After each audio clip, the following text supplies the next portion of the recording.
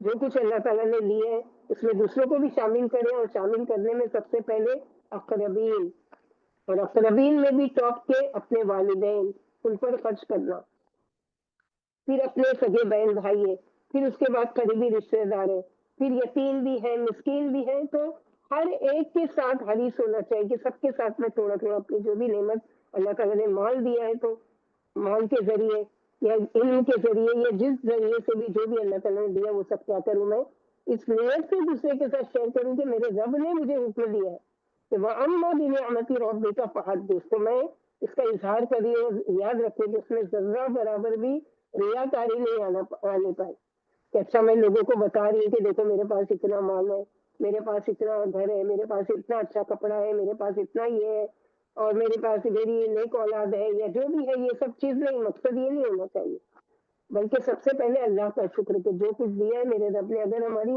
کوئی تعریف بھی کر رہا ہے تو اس کو کس کی طرف منسوخ کرے, اللہ کی طرف. یہ میرا کمال نہیں ہے, یہ میرے رب کا کمال ہے. آدم من فضل ربی, میرے رب نے مجھے دیا.